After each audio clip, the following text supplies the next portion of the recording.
Hello, ladies and gentlemen, welcome to this channel. Today, I want to give you an analysis of how Morara Kebaso will be the one breaking the odds of the 2027 general election, and how is going to be the man to be looked up to in that election. Remember that Morara Kebaso has expressed his interest not once, not twice, in running for presidency in 2027, and he's a very intelligent young man who is very strategic and is doing what he's doing in the right way. And from how he has been unveiling the stalled projects of William Samuel Ruto's presidency, I think this man has gained a lot of popularity in the country. But before I do that, if you're watching for the first time, take a second or two, subscribe to this channel. And for those who have been watching us and watching me and supporting, thank you for always being here with us. So, Morara Kebaso is going to run for presidency in the 2027 election, like he has always said. But the Kenyan way of voting for our leaders, we are in a transition mode of where people are trying to get the analogy of I will not vote for a leader because he comes from my tribe. And that's where Morara Kebaso is trying to base his argument so that he can be able to pull voters from across the entire country. But I'll tell you here that I believe that tribal politics will still play out in the 2027 election. If Raila Odinga is going to retire from politics and is going to support Luo, let's say we'll be having a Luo president, for instance, or a Luo deputy president, the Luos will tend to support that person that Raila Odinga will have brought out, or the ODM party. They will automatically support him. Rift Valley is going once again to support William Samuel Ruto, and the people of the Mount Kenya region will always support their fellow Kikuyu politicians who will be at the ballot that particular time.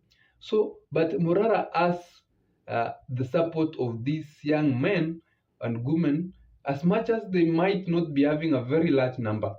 They are young men who feel that I'll be voting for a candidate not because he's from my tribe, but because he's doing exactly what I feel should be done. And as we know, the Kenyan election, so number one, where Morara Kebaso is going to be a man where to look onto is that the 2027 general election, as we have seen the elections before, might be still be competitive between candidate number one and candidate number two. So if Morara becomes candidate number three, for instance, and I am pretty sure that he will pull a percentage of more than 5%, let's say he gets 11% of the total votes. That means that if the first two candidates are very, very competitive, then Morara Kebaso is going to fail them from getting the 50 plus 1 total required votes for you to become president. So if somebody wins by 49%, it means that the elections will be going for a rerun. And the only person they will be running to is Morara Kebaso. And at that time, Morara Kebaso will be having all the powers to support whoever candidates among the two. And is going to have a very, very big negotiation on the table on what he and his team will get.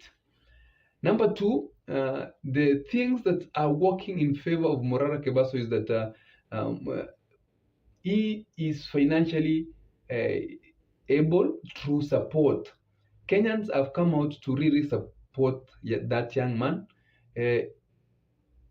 Since he started doing unveiling his stalled projects, and he's been asking support from Kenyans, and Kenyans are more than willing to support him. So in 2027, if he declares that he's running for presidency and comes to the pay bill, seeks support funds, a lot of people are going to support him, not from vehicles, not from money, not from every security. People will freely provide for this young man all these requirements that may come from financial challenges. They will ensure that he is financially challenge free, so that because he has been able to break that chain of financial instability in politics through getting support from Kenyans.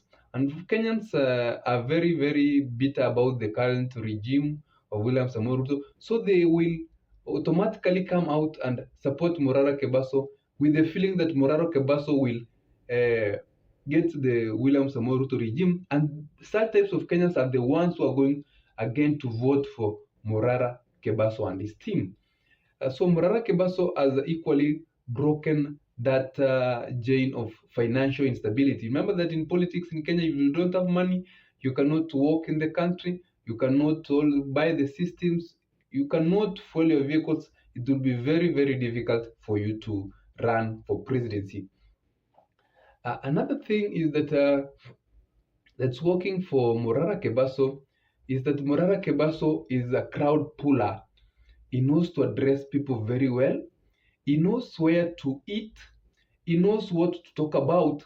Those things that are very, very touching to the people. He'll, for instance, come and say that your money has been stolen and these people are very corrupt. We want to get out this government. If I'm president, this is what I'll do. He's a very eloquent man, and he's going to pull crowd for the 2027 election support. So that's number 3. Number 4 of why Morara Kebaso is a a strong candidate not to be underestimated in the 2027 general election is a young man. Young men of this country are now coming with the ideology that we need young people to run this country. The old guys have messed up. Remember, people had a lot of trust in Raila Odinga, but at the end of the day, Raila Odinga frustrated his supporters by joining with William Samoei Ruto. When they wanted to get William Samoei Ruto out of government, Raila came out for his rescue. And young people in this country feel that Raila did betray them. And even if Raila decides to run for the 2027 elections, he will not get as much votes as he got in 2027 because some of his supporters feel betrayed by him. And a lot of people, Mama Bogas and the border guys and the Astra Nation who voted for Ruto still feel that Ruto also betrayed them as much as Raila Odinga. So the young people are now looking up to a young man, one of us, and they will come out and say, okay, let's try young people. It's also an advantage for him. He's a young man, and that one is going to work out.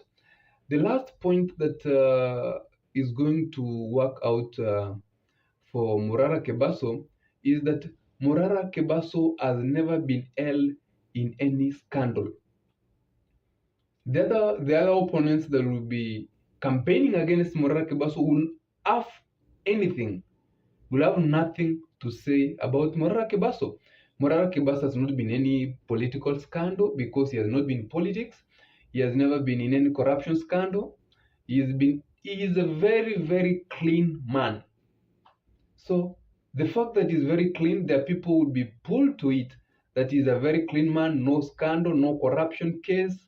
We have never heard anything about him.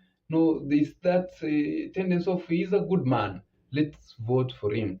We'll be watching what will be happening and I'll be informing you. But if you're watching for the first time, take a second or two, subscribe so that you don't miss the next video. Have a nice day, ladies and gentlemen.